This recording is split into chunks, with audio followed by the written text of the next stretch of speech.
And welcome, everybody, to the 2023 Locked On NHL Mock Draft presented by Locked On Podcast Network, your team every day.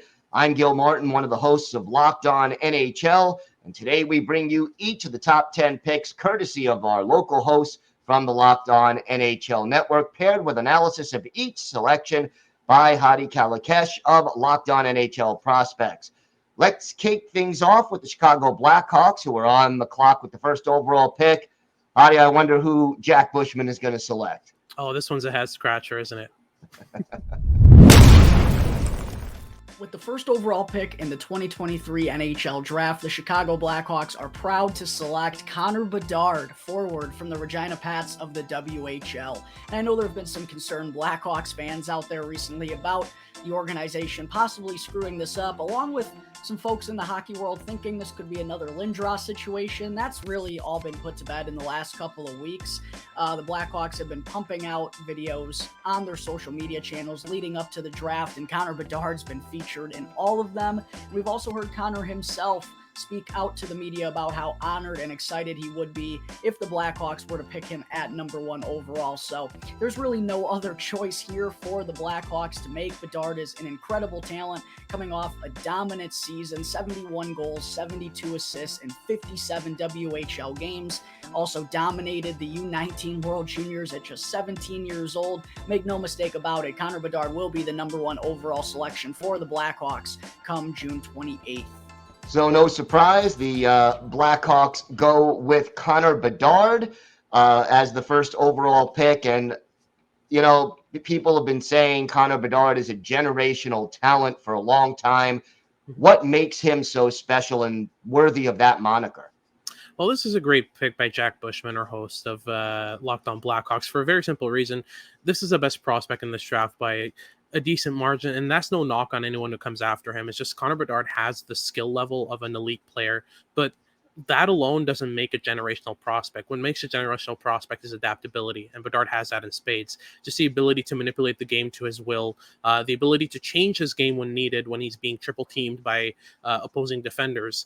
He finds a way, makes a pass, gets out of pressure, and then pops up on mark in an area. He's just his skill set is elite, and the mindset of his game is so solid. He's not stuck in one way or another. He really knows how to shape his game to the events. So yeah, and there's no doubt at this point, or maybe it was at the start of the year, but now there's no doubt Connor Bedard is the best prospect in this draft, and a great pick at first overall by the Chicago Blackhawks. Yeah, totally makes sense. No surprise there whatsoever. And, you know, we move on now to pick number 2, and the Anaheim Ducks are on the clock. With the second pick in the Locked On NHL Mock Draft, the Anaheim Ducks are proud to select Adam Fantilli, a center from the University of Michigan Wolverines. Fantilli led the entire NCAA in points with 65, tied for the lead with 30 goals, and dominated throughout the season, helping lead Michigan to the Frozen Four. He also won the Hobey Baker Award as the top D1 college hockey player, and only the 3rd freshman in history to win the award, along with Jack Eichel and someone you may have heard of who played for the Mighty Ducks, Paul Kariya. Fantilli already has an NHL-ready body at 6'2", 195 pounds, though he is sure to fill that out even more and easily get north of 200 pounds. Imagine having these 3 down the middle: Trevor Zegras, Mason McTavish, and Adam Fantilli. Even better, imagine all 3 of them on the power play.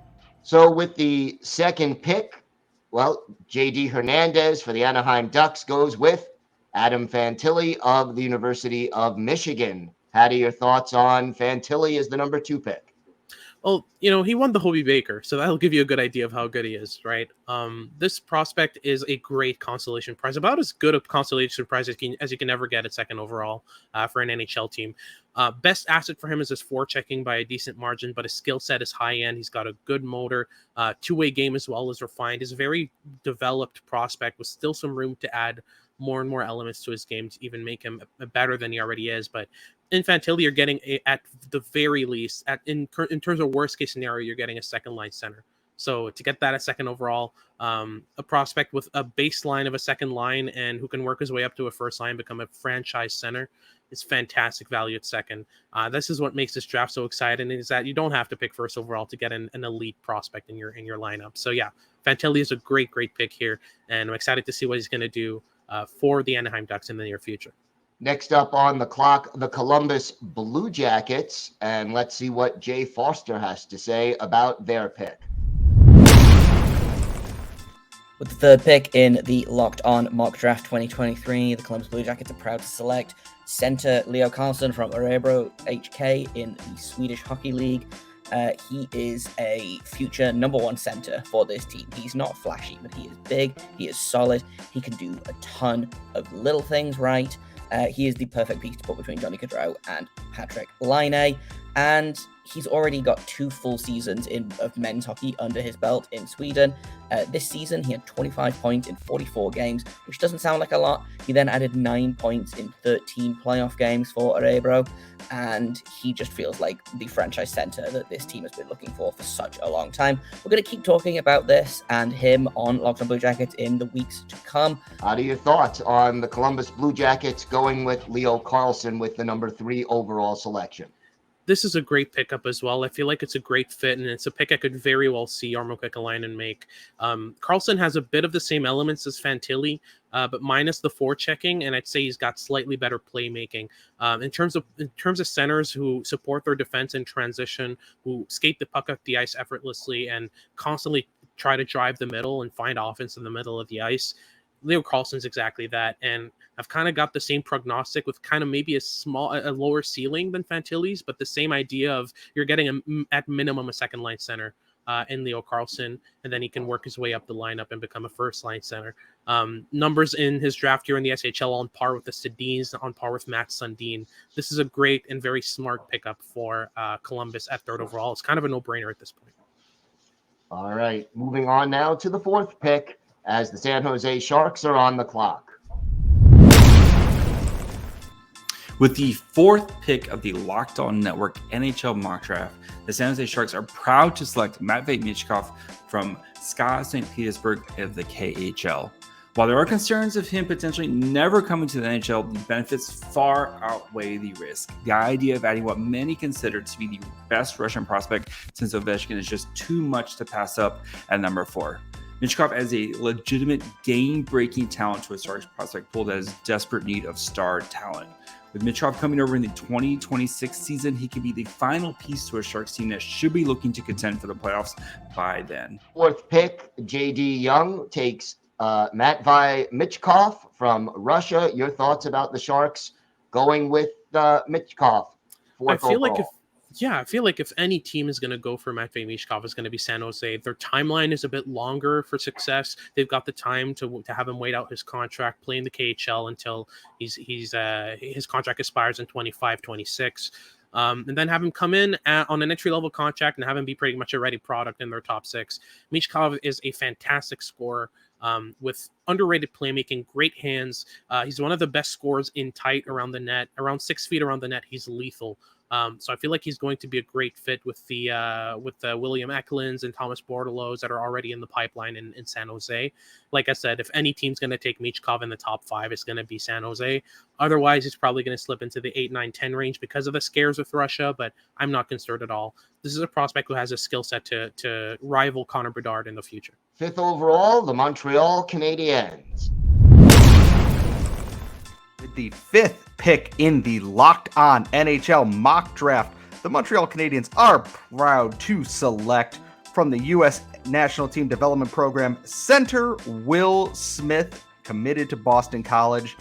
This is the ideal situation of best player available in an area of need as the Canadiens continue their rebuild, getting a highly skilled player in Will Smith, who is part of a triumvirate of just top prospects in this upcoming NHL draft. With Mitchkov and Carlson off the board, it was too hard to ignore the possibility and talents of a player like Will Smith, and we are happy to add him to a deep and continuing to grow Montreal Canadiens prospect pool. Yeah, so Scott made a great pick here. I think it's really the most obvious pick for Montreal at 5th overall, especially if the top 4 goes as it is.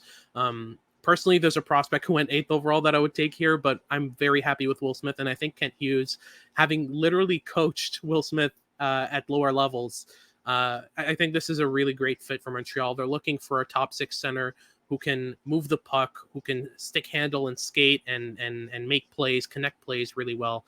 That's Will Smith.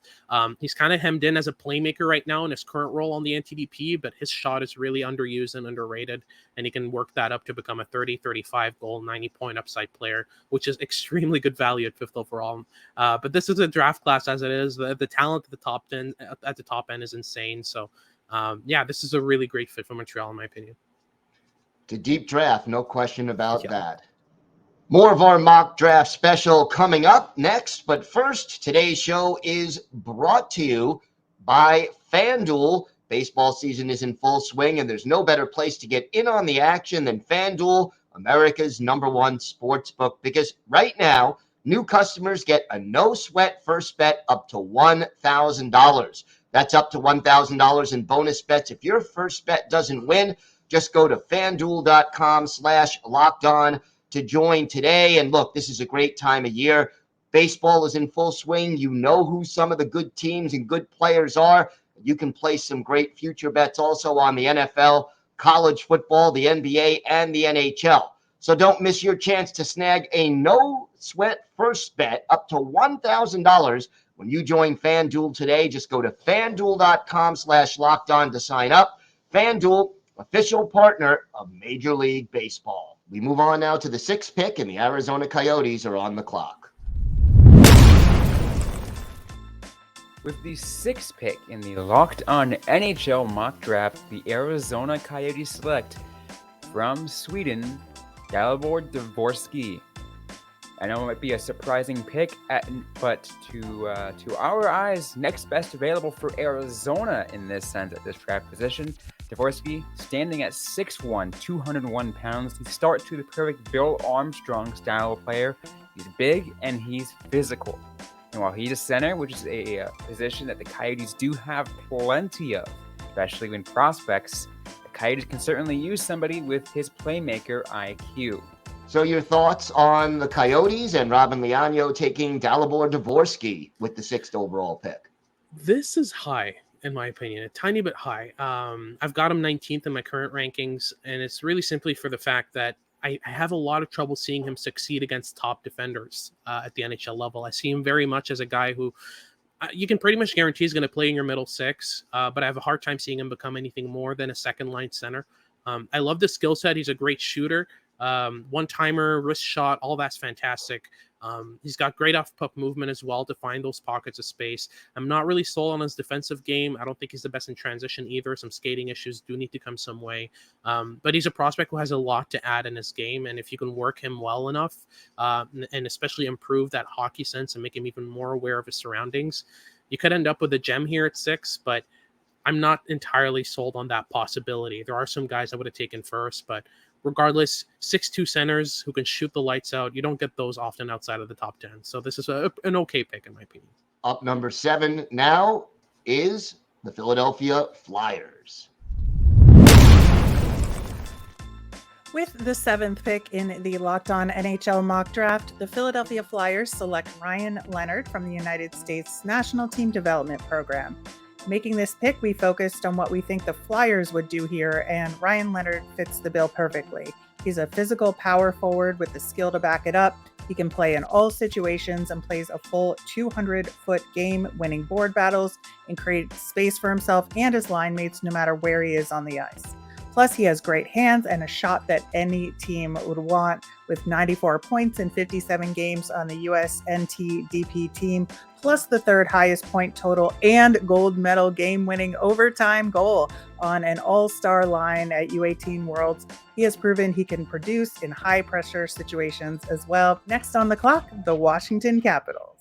So the Flyers go with a center as well. Ryan Leonard, your thoughts on that pick made by Rachel Donner?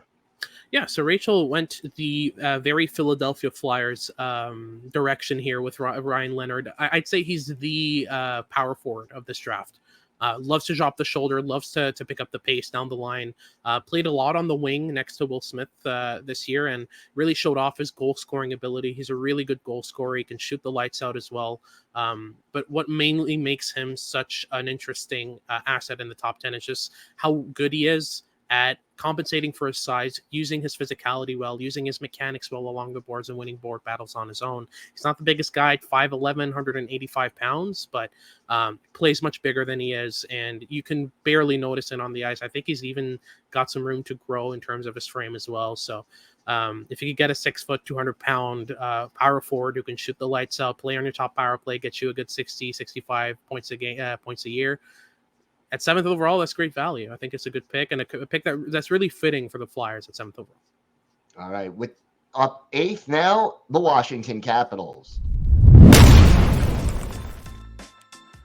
With the 8th pick in the Locked On NHL Mock Draft, the Washington Capitals select Zachary Benson, center left wing, Winnipeg, WHL.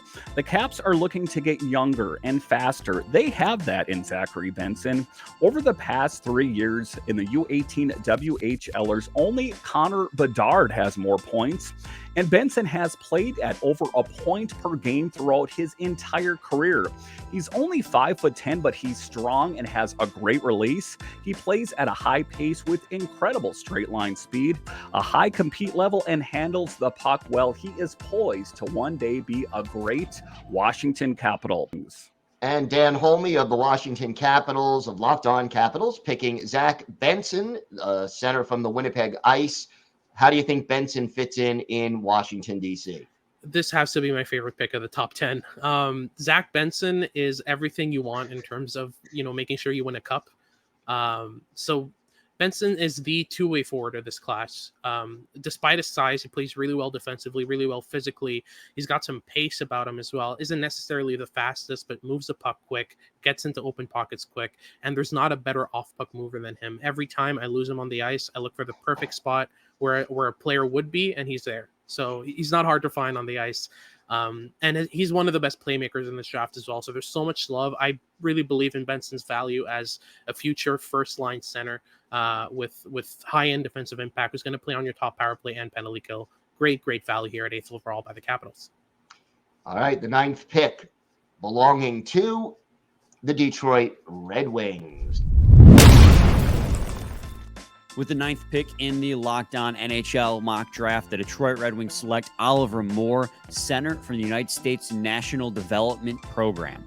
The Detroit Red Wings still lack real depth down the middle and scoring to boot. Scotty and I have talked about that a lot, but they also want to seek a more defensive game underneath head coach Derek Lalonde. Oliver Moore, while being also maybe one of the best centers in the draft, addresses those needs at the same time. He brings next level speed and fantastic hockey IQ that results in both scoring and defensive responsibility.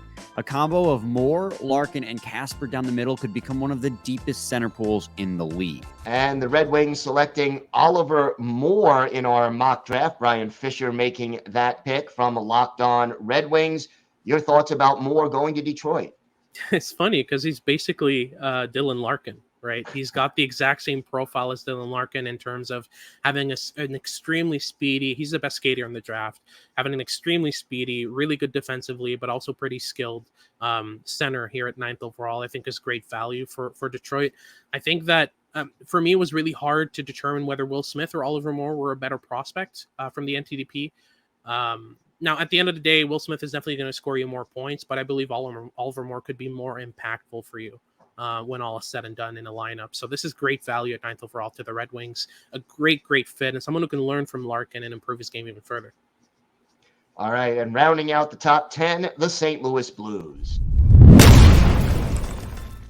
I'm Haley Simon with Locked On Blues, and with the 10th overall pick, the St. Louis Blues select, a little bit of a drum roll, they select Axel Sandin-Pellikka. Axel is a strong defender. He would help the Blues a lot. He likes to play more offensively, which would go a long way, especially when the Blues are on the PK. Axel would be one of those guys that would come in and get things done. This past season when he played, he had 22 goals, which is huge and definitely something that the Blues could utilize.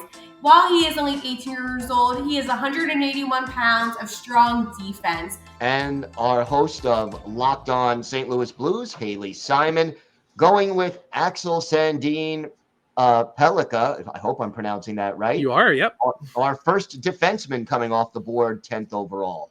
Yeah, so Sandin Pellikka is, in terms of archetypes, he's the offensive defenseman of this draft. Great puck mover, rarely makes a mistake in transition. He isn't bombing pucks up to his first option every time. He's comfortable hanging onto the puck, drawing pressure in, and finding a second or third option. Just a great transition and offensive defenseman. He needs some work in his own zone, that's for sure.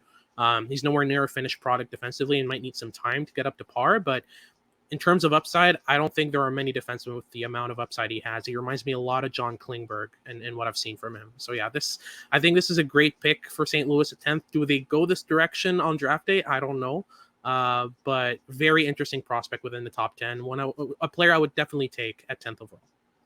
All right, Hadi, thank you so much. And that does it for part 1 of our Locked On NHL mock draft. Tune back for part 2 as we finish off the first round, discuss the steals of the draft and our biggest surprise picks and more right here on the Locked On NHL podcast, part of the Locked On Podcast Network, your team every day.